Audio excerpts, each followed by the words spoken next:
Olá, bom dia a todos. Bem-vindos aí ao nosso webinar de apresentação do curso SCE 331, Certificação de Enlace em Cabo de Par Trançado. Bom, para quem não me conhece, Marcelo Barbosa, tá aí uma fotinha minha. Depois o Anderson deve passar um e-mail aí de agradecimento com o meu link para perfil LinkedIn. Tenho também um canal no YouTube, tá aí o link embaixo, mas também o Anderson vai passar esse link para vocês. Lá, semanalmente, eu coloco vídeos sobre cabeamento estruturado, alguns sobre infraestrutura e data centers, sempre entre 5 e 10 minutos na maior parte dos vídeos, mostrando algum aspecto técnico desses ambientes e, às vezes, entrevistas em fabricantes, distribuidores de materiais de infraestrutura, de cabeamento, para mostrar novidades para vocês. Tenho uma experiência aí de 30 anos ou mais em TI, sou membro da BICSI desde o início do século, 2001. Faço parte de uma comissão de estudos de cabeamento estruturado da norma brasileira BNT, responsável por já 5 ou 6 normas da área de cabeamento estruturado, entre elas a 14565, a mais importante delas. Estamos finalizando a versão nacional da norma de planejamento e instalações de cabeamento, provavelmente vai sair para publicação ano que vem. Temos certificações da BICSI, da Uptime, DC Professional, e sou instrutor da Fluke já há 12 anos, claro, da Clarity, da Oráculo, instrutor também para curso oficial de instalações da Panduit, DC Professional, como o próprio Anderson já comentou. Da Systemex fui instrutor por 14 anos, desde 2001 até 2015, e também teve uma época que a BICSI teve instrutor 1, eu, no Brasil, por 2 anos aí. Bom, o objetivo do curso SCE 331 é explicar o que é exatamente a certificação do enlace de cabeamento estruturado. É claro, a gente vai focar em cabos de par metálico balanceado, que a gente chama popularmente como par trançado. Então, o objetivo do curso é dizer o propósito de uma certificação, quais são os seus procedimentos básicos, o que eu devo fazer para certificar um link de par trançado, quais são os parâmetros de desempenho que estão envolvidos nesse teste e, finalmente, quais são os principais objetivos de se fazer esse curso, o que eu ganho fazendo esse curso. É um curso rápido, a gente vê que são aqui embaixo 4 horas aula online ao vivo, divididos em 2 dias, num determinado dia vamos falar por 2 horas, temos algumas atividades um dia para o outro, alguns questionários para você fixar o conhecimento e depois mais 2 horas de treinamento. No site também você vai ter material de referência para você ter um estudo extra para baixar. E o curso tem uma prova, tem uma avaliação que é online, para você verificar se realmente aprendeu o conteúdo, absorveu o conteúdo. E passando nessa avaliação, nessa prova, você tem um certificado eletrônico, você pode baixar, imprimir, enfim. Existe um fórum também no site para os alunos que fizeram, estão fazendo o curso, tirar dúvidas comigo. Tá? Se não for, claro, tirar dúvida online, claro, que é ao vivo, a aula será ao vivo, então é possível tirar essa dúvida. Bom, nesse curso a gente tem uma divisão entre uma introdução, explicando o que é uma certificação, por que certificação. O curso também vai abordar as normas de certificação, quais são elas, extensamente falar sobre os parâmetros de desempenho, como atenuação, NEXT e outros. Vamos analisar os resultados possíveis de um teste de certificação em cima de um cabeamento par trançado.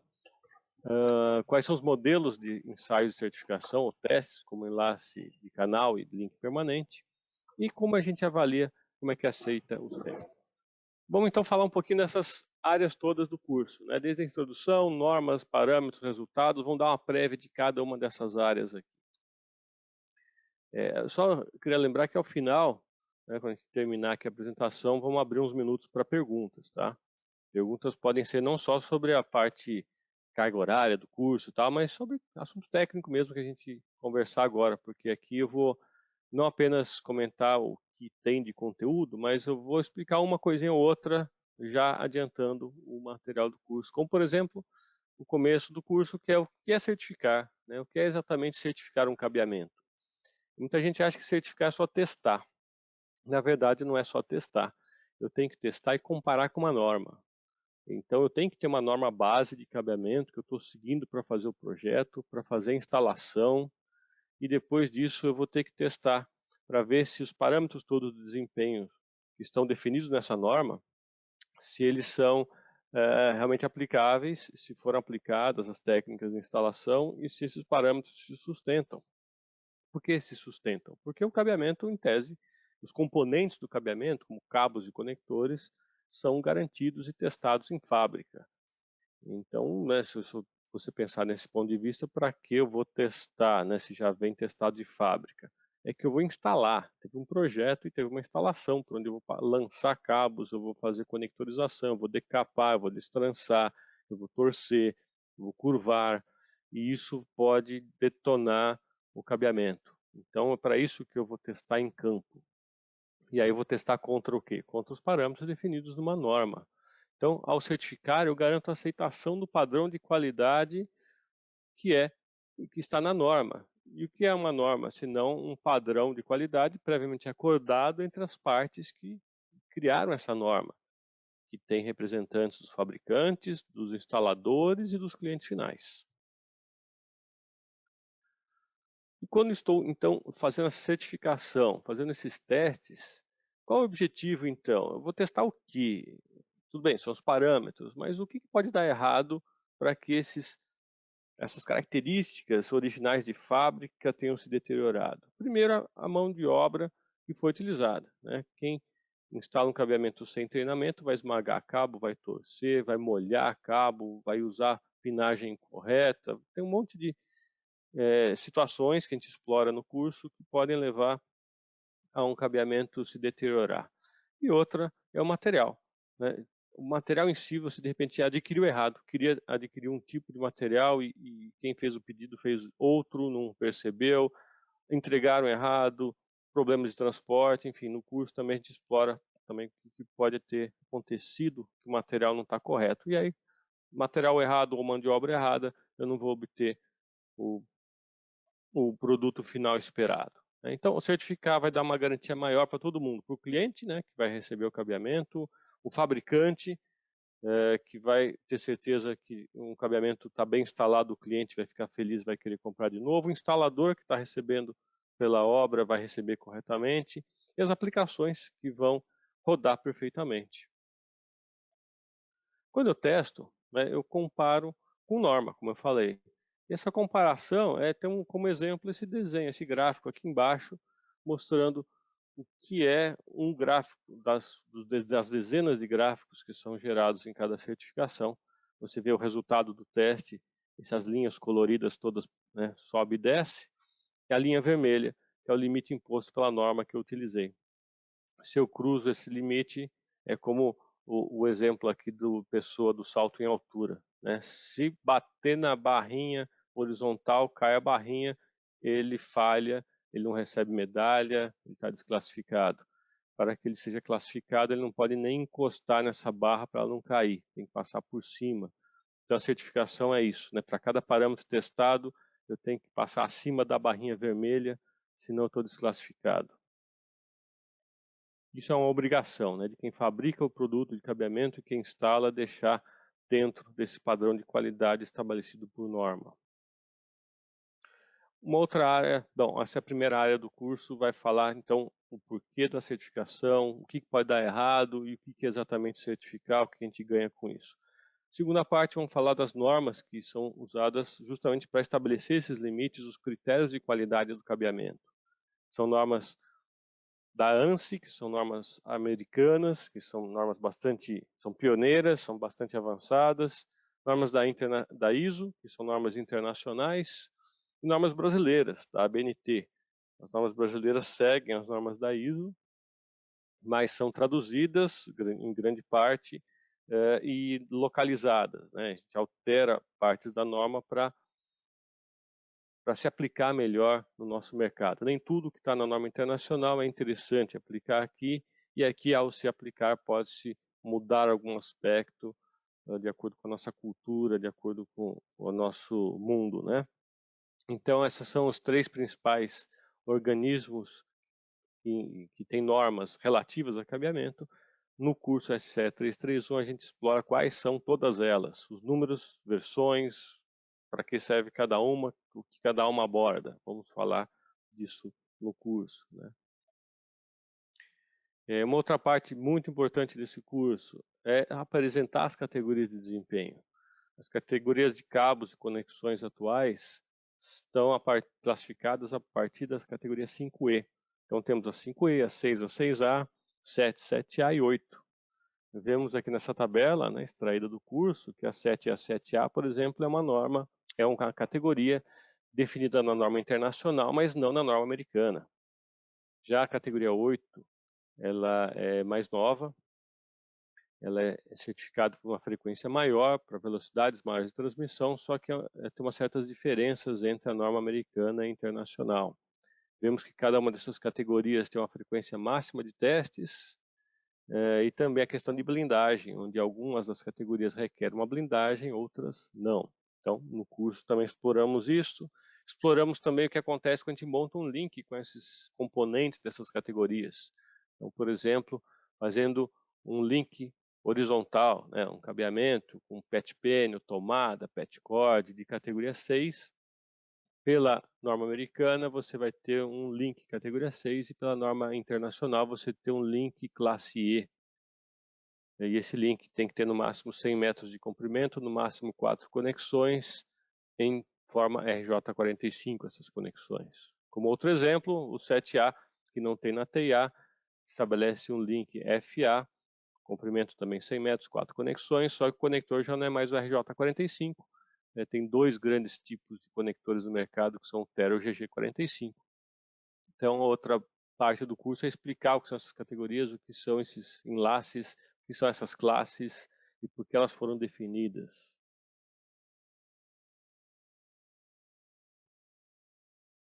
E uma parte bastante importante do curso, e talvez a mais extensa delas, é justamente explicar os parâmetros de desempenho.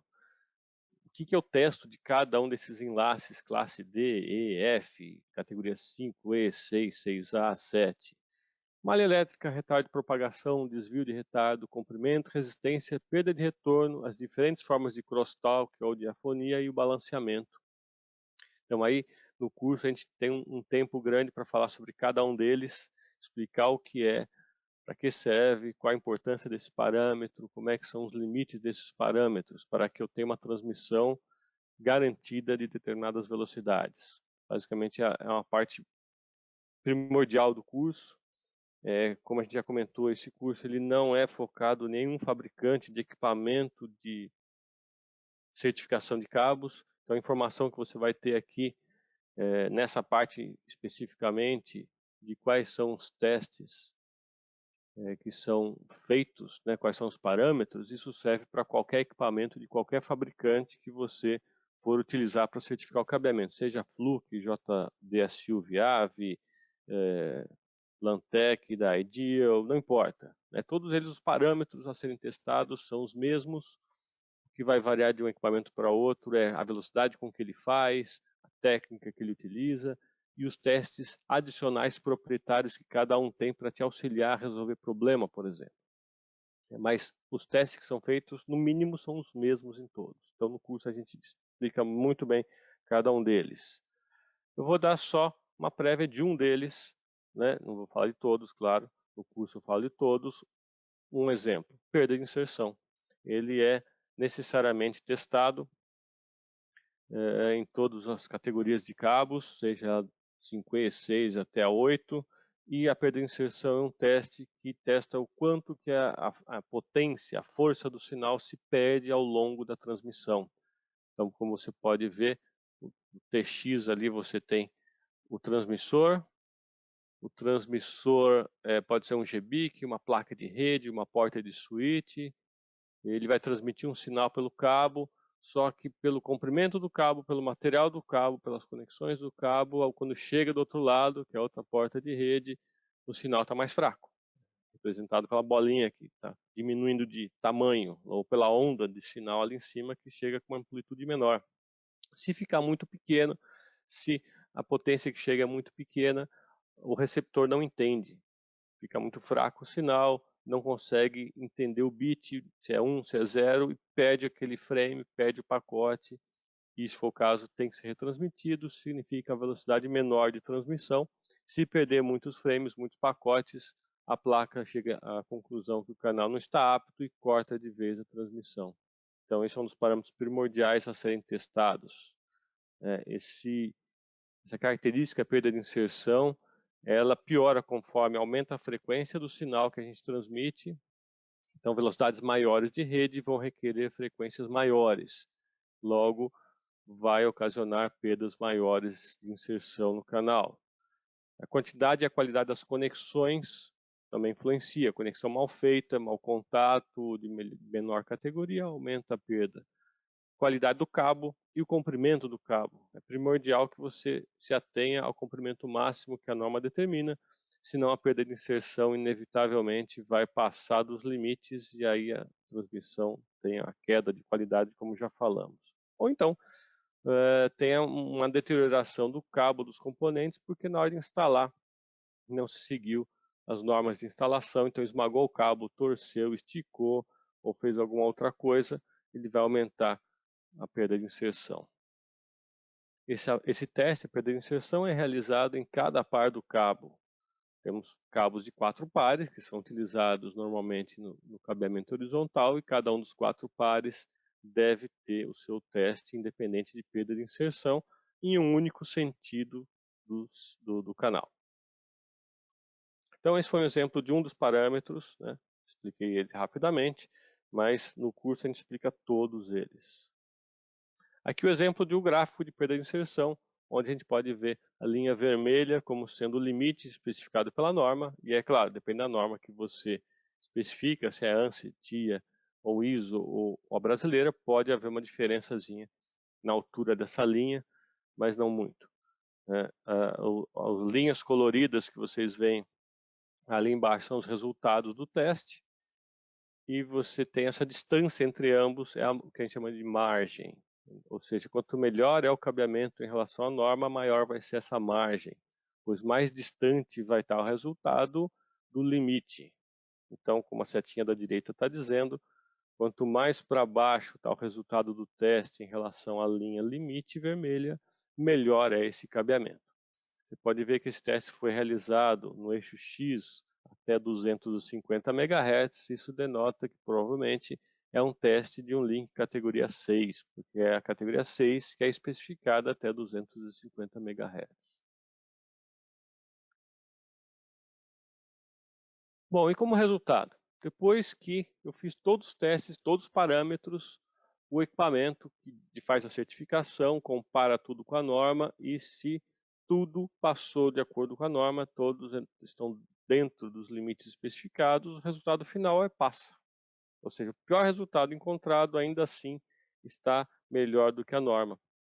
Por outro lado, se qualquer dos resultados passar aquela linha vermelha, você tem como resultado que esse link é falha. Ou seja, não pode ser aprovado, não está atendendo ao que a norma requer. É claro que, como a gente está certificando um cabeamento genericamente, né, falando de uma determinada categoria, e se essa categoria consegue trafegar N aplicações de diferentes velocidades, quando ele falha em algum parâmetro, pode ser que na prática ele ainda funcione para algumas aplicações, mas não para outras.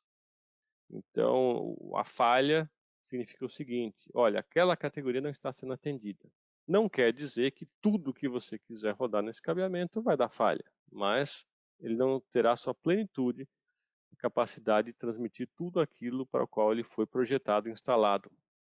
E ainda existem dois outros resultados, o passa com asterisco e o falha com asterisco, chamados resultados marginais.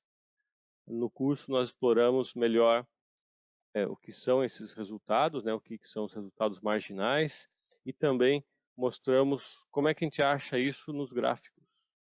Cada resultado, cada teste que é feito em cada parâmetro, como a gente já viu, gera um gráfico, e vamos entender no gráfico como é que a gente vê se passou, se falhou, se um cabo está melhor que o outro, como é que a gente compara. E aqui extraí um dos slides de exemplo de como é que a gente explora isso. Então esse é um resultado de um teste de perda de retorno, é um RL, linha vermelha, limite, parte da linha de limite está cinza, esse é o chamado regra dos 3 decibéis, que a gente explora um pouquinho no curso. Os resultados coloridos em cima são os resultados do teste, linha vermelha embaixo, o 2 é a margem, no caso essa é a margem, claro, foi obtida no resultado de um par, que é o par marrom, 7,8, e essa margem pela tabela embaixo a gente pode ver que é de 3,2 decibéis, que é a distância entre o pior resultado desse par em relação à linha limite vermelha. Isso aconteceu na frequência de 66 MHz. Então todo equipamento de certificação, testes de certificação, tem condição de mostrar esses gráficos, mostrar os resultados, e eu posso comparar esses resultados com outros links para saber qual que está melhor, qual que está pior, qual que está mais próximo de falhar ou não. Isso vai me ajudar também em diagnósticos para quando falhar, tentar entender o porquê e poder consertar. Então lá a gente explora melhor outras formas de interpretar outras situações desse gráfico. Outra parte bem importante do curso é o modelo de ensaio, que a gente chama de modelo de teste, né? É que a norma que a gente utiliza, as normas brasileiras chamam testes de ensaios, né? Sejam em campo ou em laboratório, né? Mas a gente popularmente chama de teste, né? Modelo de teste. Quando eu vou testar esses parâmetros todos, eu não vou testar componente. Como eu falei, componente é testado em fábrica. Quando eu testo em campo, eu testo o cabeamento já instalado. E quando ele já é instalado, ele tem muitas formas possíveis de ser instalado, metragens, comprimentos diferentes, quantidades de conexões e o que eu vou incluir ou não no teste. Então as normas definem pelo menos 2 modelos de teste, o canal e o permanent link. No curso a gente explora o que é o canal exatamente, o que é o permanent link exatamente, qual a vantagem de testar no modelo canal, qual a vantagem de testar no permanent link, o que compõe cada um e quais são os mais usados, né? Mas como prévia vocês podem ver aí um diagrama de canal mostrando que o canal ele abarca todo o cabeamento que existe entre os dois equipamentos ativos, que é o EQP, que é o equipamento que está lá no rack, como por exemplo um switch, e o TE, que é o equipamento terminal na mesa do usuário. Já à direita temos o link permanente, mostrando que nem tudo vai ser testado, né? No link permanente você testa só o cabo fixo, o cabo sólido entre o patch panel lá do rack e a tomadinha que está lá na parede, não incluindo patch cords nem conexões cruzadas. Então, no curso a gente explora melhor isso, o que inclui, o que não inclui, quando usa um, quando usa outro, né? Qual a vantagem de um e quanto é de outro. E depois a aceitação, né? Depois que você faz os testes, passou, falhou, como é que eu aceito como cliente final, por exemplo, ou como gestor do minha equipe técnica que está fazendo a instalação e fazendo os testes, como é que eu aceito se esses testes foram bem realizados? Não basta eu ver passou ou falhou, né? Eu tenho que já começar, né, se eu vou gerir uma instalação, antes mesmo de fazer os testes, eu tenho que saber o que eu especifico de teste que vai ser realizado. Depois, durante o teste, eu tenho que fazer uma espécie de acompanhamento, porque eu não sei se o técnico fez do jeito que deveria. Nem tudo está no relatório.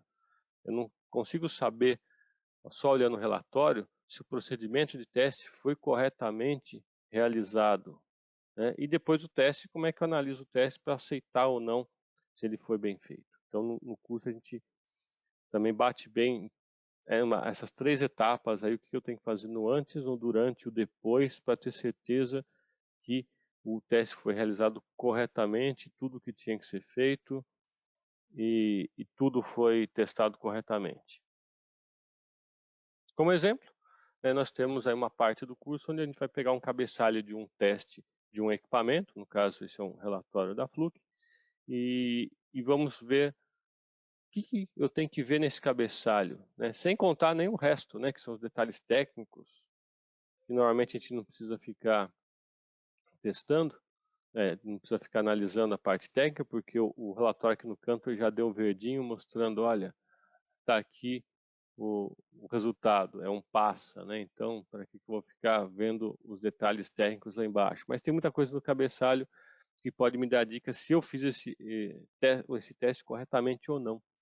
Eu não sei se todos vocês têm já experiência em fazer testes ou não, se já analisou um relatório da Fluke ou não, mas dê uma olhadinha aí, durante alguns segundos aí, vejam se tem algum dado principal que vocês costumam olhar ou não.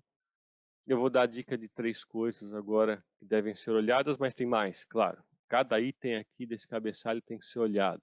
Então, no curso a gente explora cada um dos itens e a sua importância de estar correto. Ele não está aí à toa, né? Está no cabeçalho porque tem necessidade dele. Já pensaram? Vamos lá. Primeiro, data e hora do teste, né? É um parâmetro, parece meio bobinho, mas ele é relevante porque é a data que a hora foi realmente feito o teste. Será que essa hora é relevante? Será que essa hora é plausível? Se a instalação terminou hoje, como é que uma data de teste pode ser de anteontem, por exemplo? Né? Ou se a instalação foi feita no ano passado, por que o teste é agora? Então essa data é importante ser acompanhada. Limite de teste, tá até em negrito no relatório. Qual foi a norma que foi utilizada? Foi a norma correta? Aqui no caso foi utilizada a norma americana, ANSI-TIA. Essa que eu queria, essa que eu preciso, essa que o meu fabricante utiliza para dar a garantia dele ou não? E ele foi testado em categoria 5E. Meu link é realmente categoria 5E. O modelo de teste foi utilizado o Permanent Link. É esse que eu preciso? Eu precisaria outro tipo de teste? Data da calibração, na coluna do meio, é a data que os equipamentos de teste foram enviados para o fabricante, para a assistência técnica, para serem calibrados. Normalmente a calibração é anual, mas isso, claro, pode variar aí por cada fabricante. Então tem que verificar, comparar essa data da calibração com a data que o teste foi realizado e ver se ele está dentro da validade essa calibração. Se estiver fora da validade, eu não aceito esse teste. Não que o equipamento não funcione mais depois da validade da calibração, mas a precisão do teste cai. De repente eu estou passando um teste que deveria falhar ou vice-versa. Então eu tenho que prestar atenção nisso. E todas as outras linhas desse cabeçalho são importantes, e aí no curso a gente explora cada uma delas, a importância de cada uma delas. Enfim, a gente deu uma prévia do que a gente vê no curso, um pouquinho de cada área desse curso. No curso, no decorrer do curso, eu vou expandir cada uma dessas áreas. Mas o que a gente ganha fazendo esse curso, né? A gente, primeiro que se você for alguém que instala redes, você precisa certificar esse cabeamento, né? O cliente vai querer que você certifique esse cabeamento rapidamente, né? Você não quer demorar para certificar esse cabeamento, porque senão você não recebe também na obra, né? Se você demorar muito, se estressar com um ponto defeituoso, não souber resolver o problema, demora mais para você receber. Ou então, você entrega agora, o cliente vai utilizar o cabeamento e daqui a 6 meses, um ano te chama, ainda dentro da garantia, dizendo que tem falha e é o cabeamento, aí você vai perder tempo numa obra que você já recebeu, já gastou, sei lá, o dinheiro, mas tem que botar mais dinheiro para ir lá atender o cliente porque tem uma falha que você deixou de detectar porque não fez o processo de certificação corretamente, né? E também, se você realmente fizer a sua certificação corretamente, o cliente vai ficar mais satisfeito, você vai ser visto com mais profissionalismo e isso fideliza melhor o cliente. Por outro lado, se você é alguém que usa, instala, contrata quem instala as suas redes, você tendo esse conhecimento, você vai ter certeza de que recebeu aquilo que você contratou, material e serviço. Você vai poder analisar os relatórios de testes emitidos por qualquer fabricante. Não só isso, você vai saber o que você deve preparar como especificação do teste na hora de você contratar ou licitar quem vai fazer a instalação. você vai saber o que você tem que acompanhar durante o teste e vai saber analisar esse teste depois para ter certeza que o que você pediu, que você comprou, que foi entregue e foi certificado. Em resumo, você ganha agilidade, segurança e retorno no seu investimento. É um curso, como já foi falado, que são 4 horas na modalidade EAD ao vivo, em português, né? Sou eu que a autoria do curso e eu que vou, né, dar aula nele. Você vai fazer, claro, no conforto da sua casa, escritório, onde você estiver, com algum link internet de boa qualidade, relativamente silencioso, a não ser que você esteja com fones de ouvido. Você vai poder tirar dúvida ao vivo, porque o curso é online ao vivo, né? Então eu vou estar falando, você vai levantar a mão virtualmente, a gente vai ouvir você, ver o seu chat e resolver, né? É claro que aqui no webinar não dá para ter uma interação tão rápida assim, que o tempo é reduzido, a gente responde só no final, mas durante o curso ao vivo há tempo para isso, né? E como já falei, no final tem a prova, o certificado, tem o material para você baixar, e a gente ainda coloca no site da Oráculo aí alguns links para materiais extras e vídeos que podem te ajudar. Essa é a pergunta mesmo do Marcos, comentar sobre parâmetros para PoE. É isto? Isso, ele tem uma segunda pergunta também, ainda no mesmo assunto. Tá. E aí fala sobre limites de cada categoria em PoE. Perfeito.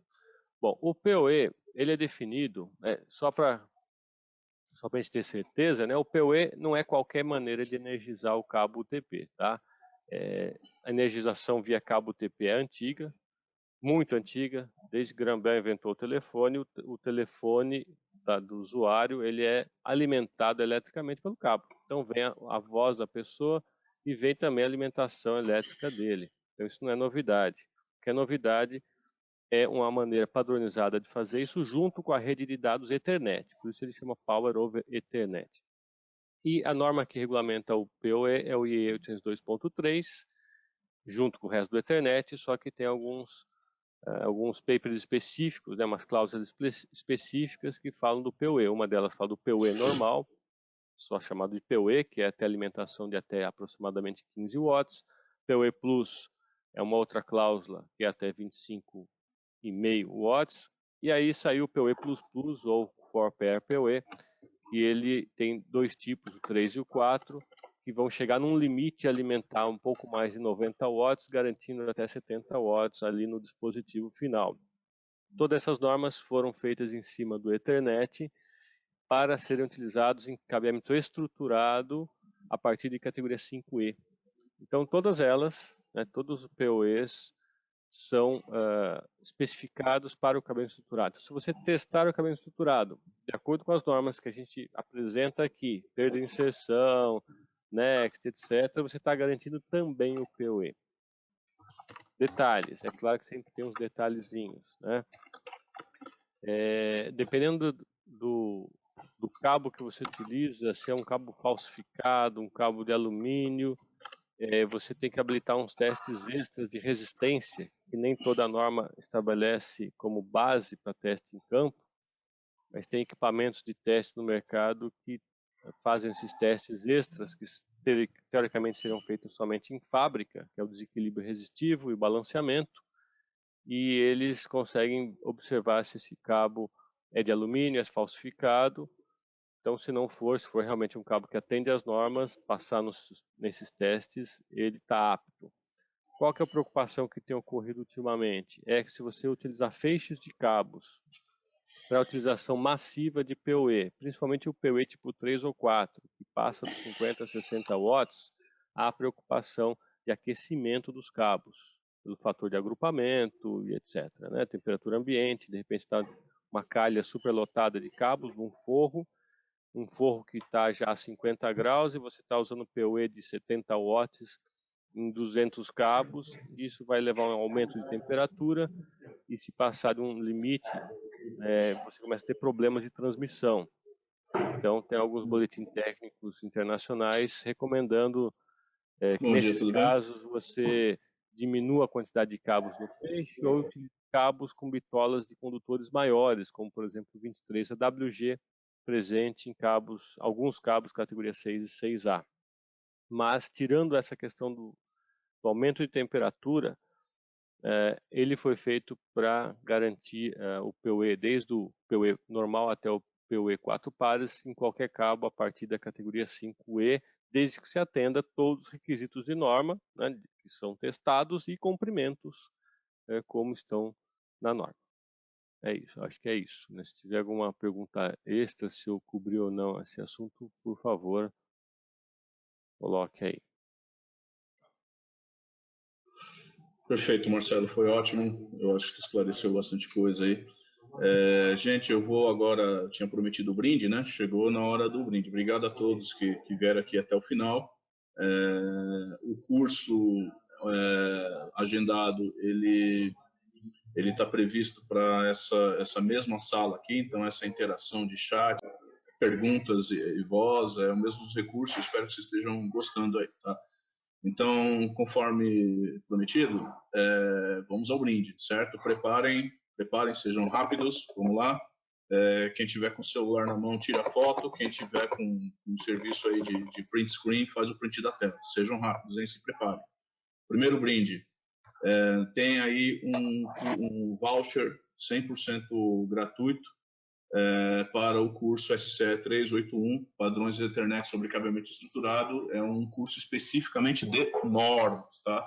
Um curso criado e de autoria também do professor Marcelo. Este curso a gente ainda não tem a agenda dele para EAD ao vivo, mas ele está disponível para você fazer a qualquer momento na oraculoead.com.br. Notem somente que esse voucher é válido até 31 de julho, tá? Se você tentar usar esse voucher a partir do dia 1º de agosto, agosto aqui conhecido como mês do cachorro louco, você também não vai conseguir usar esse voucher, é 100% off mesmo, tá? E eu vou ser um cara bacana, tá? Tem 50 vouchers desses, podem repassar à vontade para os seus amigos, pode pôr na rede social. E aí que a gente encerra, aí estão os meus contatos, o WhatsApp, inclusive, tá? Eu tenho um grupo de WhatsApp também com a agenda dos cursos, então fique à vontade, eu mando o e-mail, eu mando o WhatsApp, você vai me dosando. Cara, você está me mandando muito e-mail, me manda só pelo WhatsApp? Beleza, tá combinado, tá bom?